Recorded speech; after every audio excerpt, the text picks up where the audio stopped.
The experience of feeling separate, of being on the outskirts of what society calls normal or acceptable, is often misinterpreted as a flaw, a personal failure, or a psychological defect.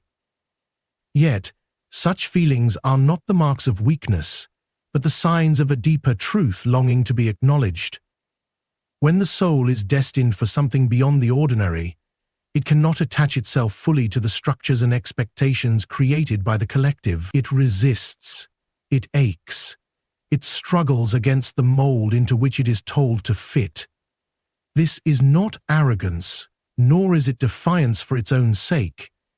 It is the natural response of a soul that senses its own uniqueness and refuses to betray that inner calling. This inner separation is a sacred symptom, a kind of homesickness of the soul. It emerges in quiet moments, when all the achievements and social validations lose their taste, and you find yourself asking why the things that satisfy others only make you feel more alienated. It is in those moments that the soul whispers its longing to you, calling you not outward but inward. The world may tell you to work harder, to socialize more, to numb that ache with distractions or pleasures. But none of these will silence the deeper yearning that pulses beneath the surface. For this longing is not of the ego. It is not the cry of the part of you that wants to belong to the tribe. It is the call of the self, that eternal part of you that remembers what you were before the world told you who you should be. And yet, many will misunderstand this sacred discontent. They will label it depression, or self-isolation, or weakness, because they are terrified of what they do not understand. They cannot see that what they reject as discomfort is in fact the soul's attempt to preserve its authenticity in a world that constantly demands conformity. But you must not betray these feelings. You must not anesthetize them to make yourself more palatable to others. Instead, you must enter them fully, bravely, knowing that they are the doorway to your higher purpose.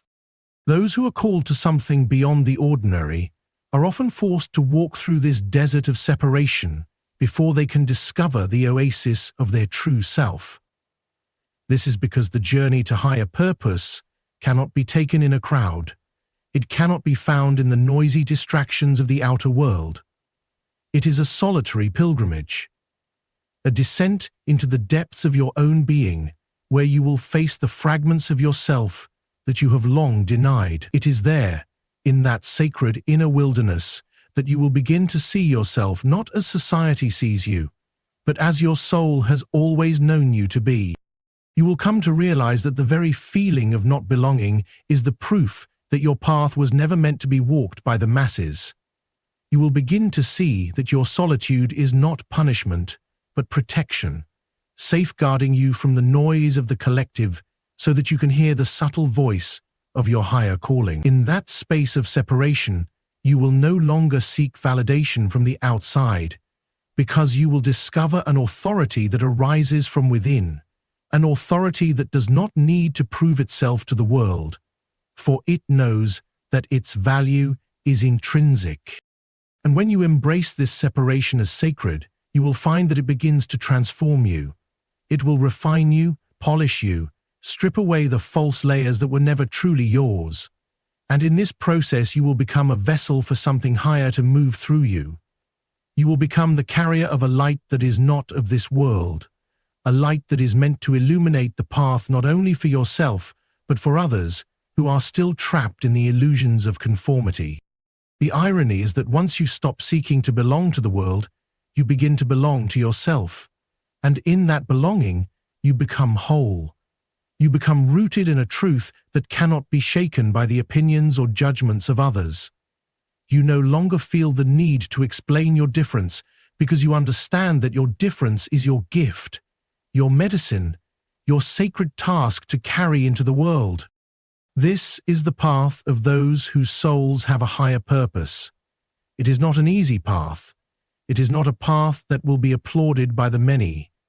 But it is the only path that will allow you to meet yourself fully, to see the vastness of your own being, and to honor the depth that you carry within. To walk this path is to answer the call of your own soul, and in doing so, you become what you were always meant to be. You become whole.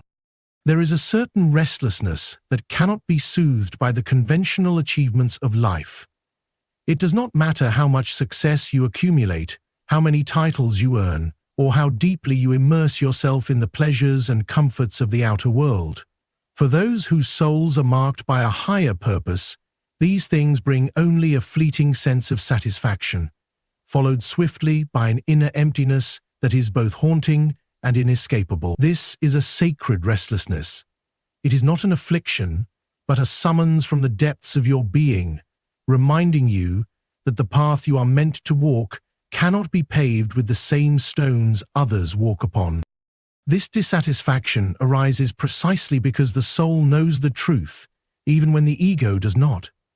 The soul remembers that its nourishment comes not from the applause of the world, but from alignment with its deeper calling, that mysterious thread of purpose that cannot be found in social roles or personal accomplishments alone.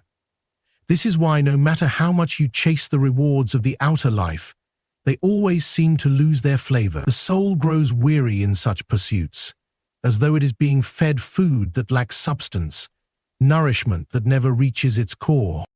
This restlessness is not something to suppress or deny. It is not a sign of failure, but a signal that you are being called beyond the familiar, beyond the territory of societal validation, into the unknown realms of the self. Many try to escape this inner hunger by running faster, achieving more, consuming more.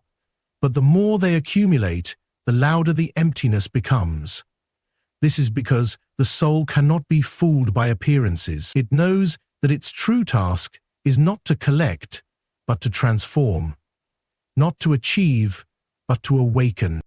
Those with a higher purpose are often tormented by this restless yearning, especially when they are surrounded by others who seem content with the very things that leave them hollow.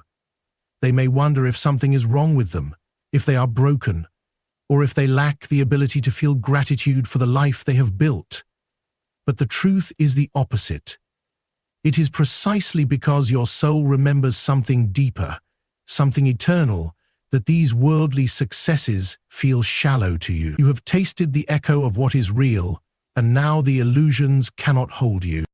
This inner unrest is an invitation, a compass pointing you toward the work that cannot be done by anyone else but you.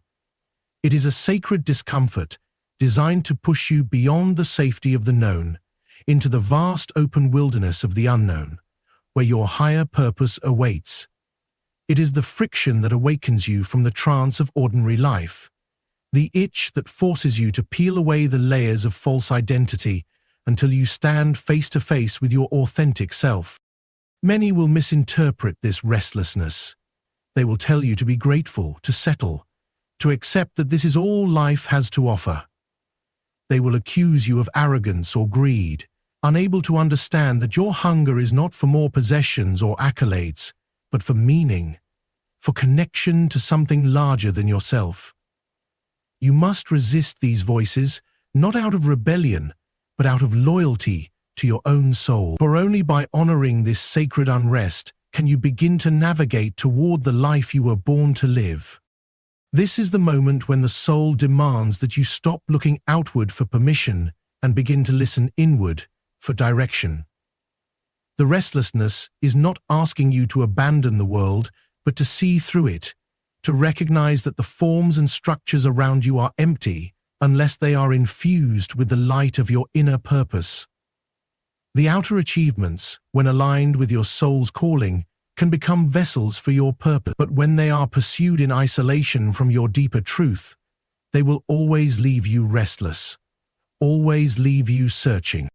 The path of the soul with a higher purpose is not a path of comfort. It is a path of awakening, a path where the familiar is stripped away so that the essential can emerge. The restlessness you feel is the signal that this stripping away has begun. It is a sacred longing that points you toward the work of inner transformation, the journey into the depths where your unique gifts, your authentic voice, your medicine for the world reside. And so you must follow this restlessness. You must let it lead you into the parts of yourself you have neglected, into the questions you have avoided, into the truths you have feared. Only there will you find the peace that the outer world can never give you.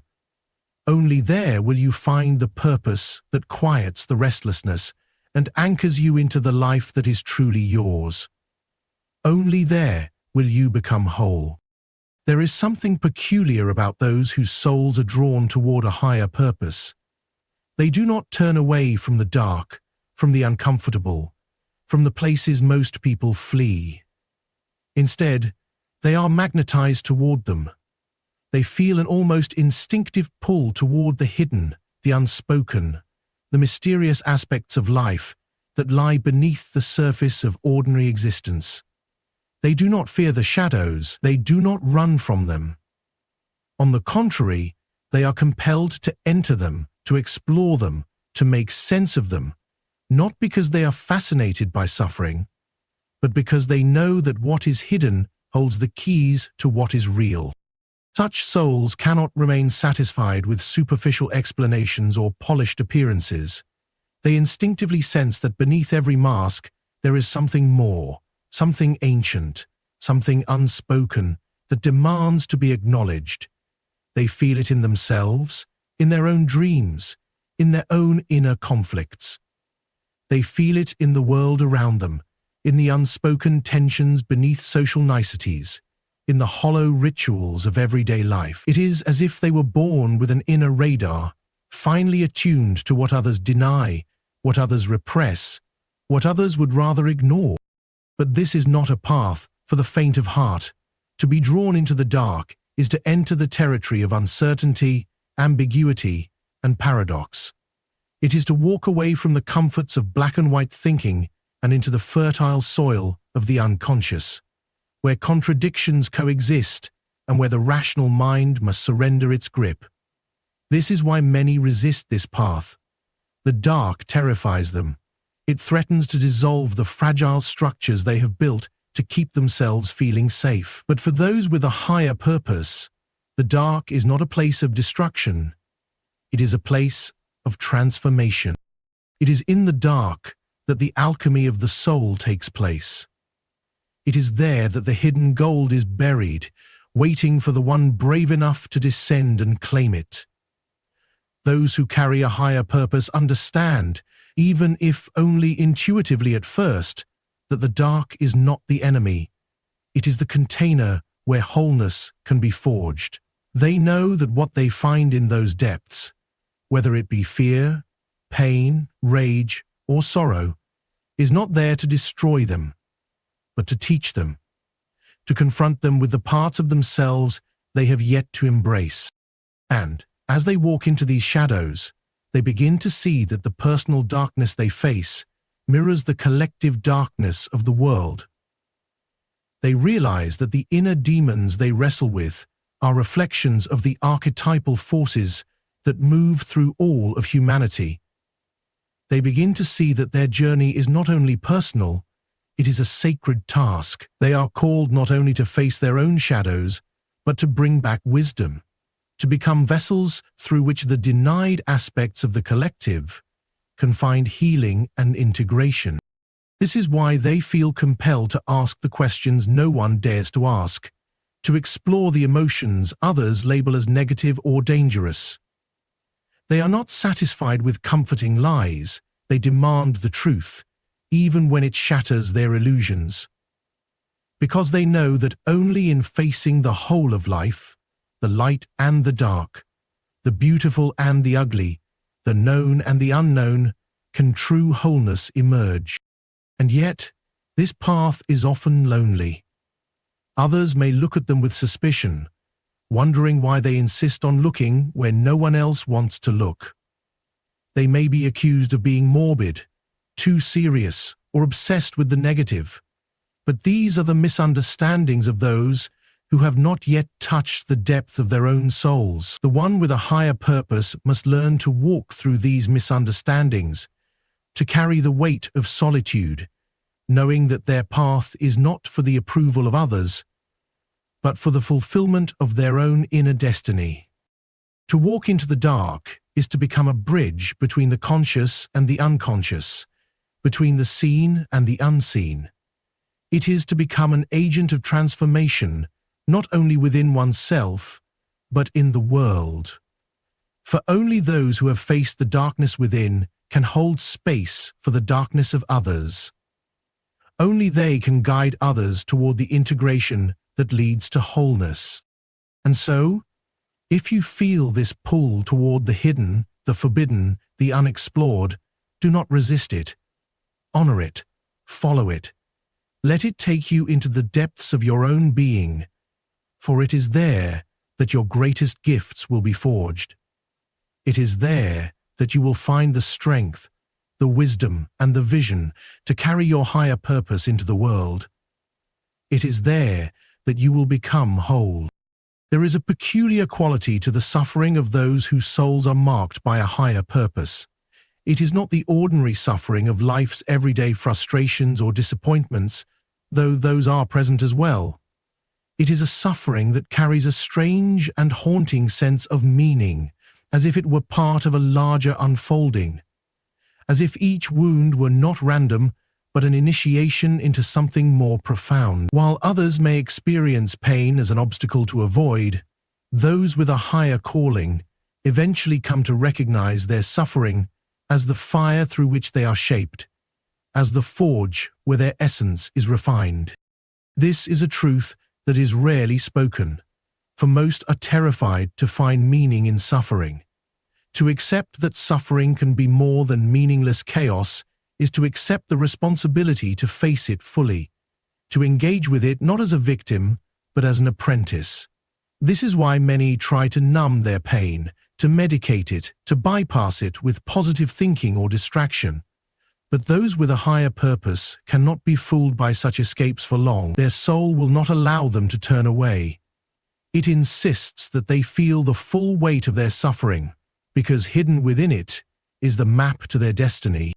There is something sacred in the way suffering strips away the false, the trivial, the inauthentic. It burns away the illusions we have clung to in order to feel safe. It tears down the masks we wear to be accepted. It brings us face to face with the rawness of our own humanity, the vulnerability that we try so hard to hide from the world. But it is precisely in this stripping away that the soul begins to emerge. For, in the absence of the false, we are finally left with what is real. And what is real is often uncomfortable, often painful, often filled with contradictions that cannot be easily resolved.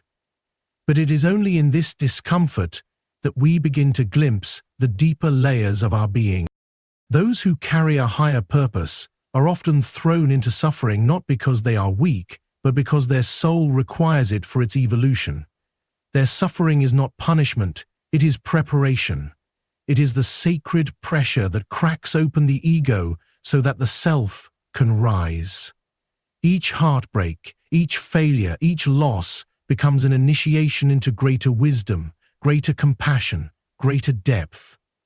These are not random wounds, they are invitations to descend into the underworld of the soul, where the treasures of transformation lie hidden. It is in the darkest moments, when everything seems lost, that the soul whispers its most important truths. In the depths of grief, we discover the capacity to love more deeply than we thought possible. In the ache of betrayal, we find the courage to trust our own inner guidance. In the despair of failure, we awaken to a purpose that is not based on outer achievements, but on inner alignment. This is the alchemy of the soul, the mysterious process by which suffering is transmuted into wisdom, pain into power, wounds into gateways to the sacred. But this process cannot be rushed. It cannot be forced or controlled by the rational mind. It requires patience, surrender, and a willingness to let the suffering do its work. This is why those who carry a higher purpose often walk a path of solitude for long stretches of their journey. They cannot distract themselves in the ways others do. They cannot pretend that everything is fine when the soul is calling them into the depths. They must go inward, into the silence, into the dark, and allow themselves to be transformed from within. And yet, as they emerge from these initiations, they find that their suffering was not only for themselves. They begin to see that their journey into the dark has given them the ability to hold space for others who are lost in their own suffering. They have become vessels of compassion, carriers of wisdom that can only be earned through direct experience. Their wounds become their medicine, not only for their own healing, but for the healing of those around them. They no longer see suffering as something to be avoided, but as a sacred teacher, a guide that has led them closer to their own soul. This is the paradox of the soul with a higher purpose. The very suffering that once felt like a curse becomes the doorway to their greatest strength. The pain they thought would break them becomes the force that makes them whole. And in embracing their suffering, they discover a purpose that is unshakable, a calling that cannot be taken from them by any external circumstance. They stand rooted in the truth that only those who have faced their own darkness can carry the light that the world so desperately needs. Only then do they become whole. There is an inner wisdom that speaks in whispers, a knowing that comes not from logic, not from what has been taught or conditioned into us, but from a deeper source, from the eternal part of the soul that has always known the way. Those whose souls carry a higher purpose often find themselves drawn to this inner guidance, even when it makes no rational sense, even when it leads them down paths that others would never dare to tread. It is as if there is an inner compass, invisible to the eyes of the world, but undeniable to the one who feels its pull. This intuitive knowing does not shout. It does not argue or demand. It speaks softly, in moments of stillness, in sudden insights, in dreams, in synchronicities that cannot be explained by the linear mind. It is the voice that tells you to turn left when everyone else is going right, that urges you to leave what is safe and familiar in favor of what is unknown but feels deeply right. And for those aligned with a higher calling, ignoring this voice becomes impossible. Even when they try to suppress it, to follow the path that seems logical and acceptable to others, something within them begins to wither. The soul will not allow them to betray its truth for long. The challenge, of course, is that this inner guidance often asks us to trust without evidence, to move without guarantees, to step into the dark with nothing more than the flicker of a feeling that this is the way. It is deeply uncomfortable, especially in a world that teaches us to trust only what can be measured, calculated, and proven. But those with a higher purpose do not find nourishment in certainty. They find it in the wildness of the unknown, in the spaces where the soul speaks most clearly. Often, they will feel like they are walking alone, for few will understand their choices. Friends, family, society will question them, urge them to be practical, to conform, to do what makes sense on paper. But the one with a higher calling knows, even if they cannot explain why, that their path cannot be dictated by external voices. They must follow the voice within, even when it leads them away from the approval of others, even when it requires them to stand in their own solitude. This is not rebellion for the sake of rebellion. It is obedience to a deeper truth, a truth that exists beyond the opinions and fears of the world. This inner compass is not infallible in the way the rational mind might demand. It does not promise a straight line or a life free of obstacles. On the contrary, those who follow it often find themselves encountering more resistance, more challenges, more moments of doubt and disorientation. But they also find that even in the midst of these difficulties, there is a sense of rightness, of alignment that cannot be faked. It is as if they are walking in harmony with a rhythm older than time itself, even if the outer circumstances appear chaotic or uncertain. In following this inner guidance, they begin to discover that the universe itself responds differently. Synchronicities increase, doors open in unexpected ways, resources appear at the precise moment they are needed. It is not magic in the childish sense, but a deeper form of magic, the magic of alignment, of being in harmony with the unfolding of the soul's unique path. They realize that when they trust the inner voice, life meets them halfway, bringing them the allies, the signs, the opportunities they need to continue on their path. This is not to say that fear disappears. Fear remains, as it always will when we step beyond the familiar. But the fear is no longer paralyzing. It becomes part of the landscape, something to acknowledge, but not to obey. The one with a higher purpose learns to act in spite of fear, to allow the deeper voice to guide them through the places where the mind would have them turn back. They come to see that courage is not the absence of fear, but the willingness to move forward, even when fear is present. In time, they realize that this inner compass is not a luxury. It is a necessity. It is the only thing that can guide them through the wilderness of the unknown, the only thing that can keep them aligned with their soul's mission. And they learn to protect this connection fiercely, to create space in their lives for the stillness, the listening, the quiet reflection that allows the voice of the soul to be heard above the noise of the world. For it is only by honoring this inner guidance that they can truly walk the path that was meant for them, the path that no one else can walk, the path that leads them not only to their purpose, but to the deepest truth of who they are. Only then do they become whole.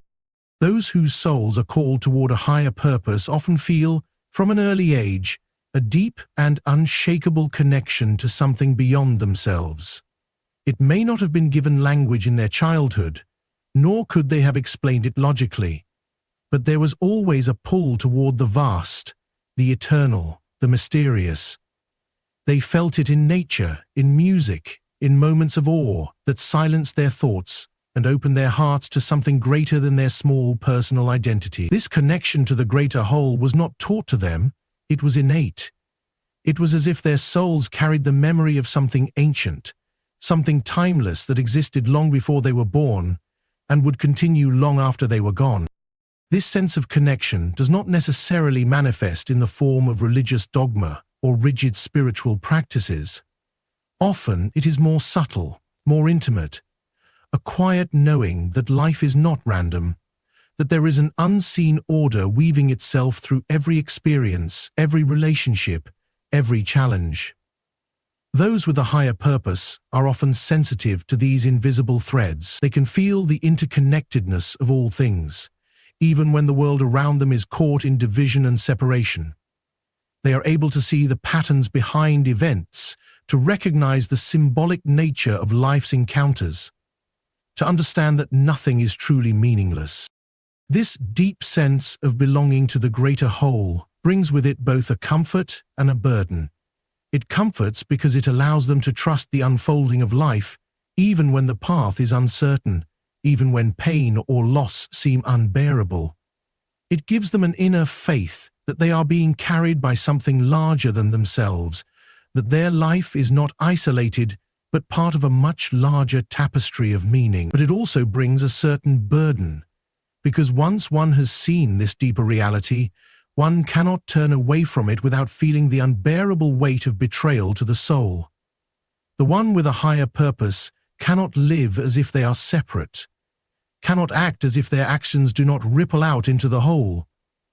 They feel a responsibility to live in alignment with this deeper order, even when it requires sacrifice, even when it demands they take the more difficult road.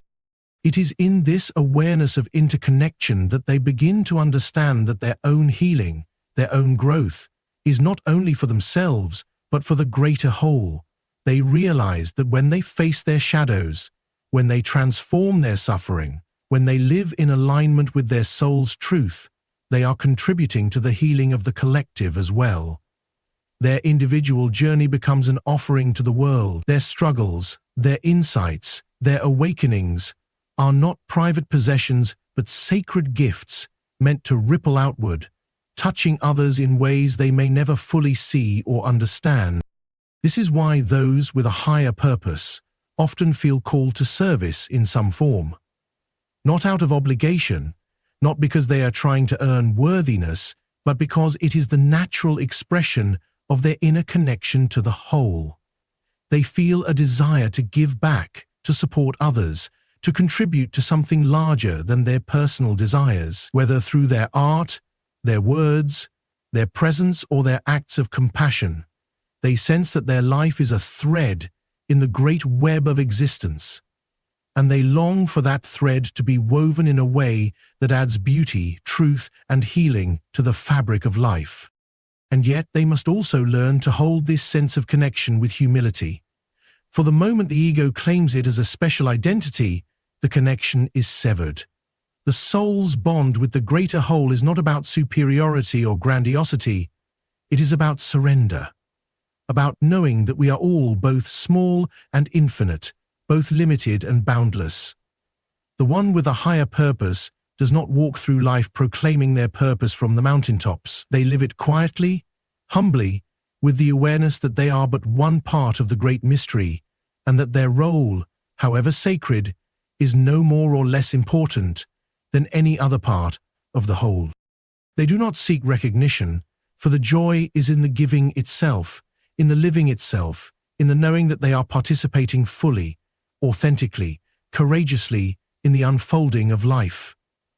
They know that their legacy is not in what the world remembers of them, but in how fully they lived their truth, how deeply they listened to the voice of the soul, how courageously they answered the call to be part of something larger than themselves.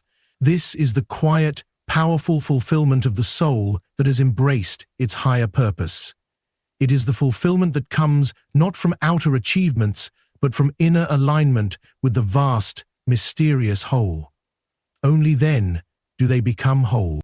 And so, the journey of the soul with a higher purpose is not one of comfort or certainty, but of surrender to the unknown, of trust in the invisible threads that guide us beyond what the eye can see. It is a path that demands we listen to the quiet wisdom within, that we embrace our suffering as a sacred teacher, that we follow the call even when it takes us away from the familiar. It asks us to become vessels of something greater, to live not for ourselves alone, but as participants in the unfolding of a vast, mysterious whole. In doing so, we discover that our purpose was never outside of us,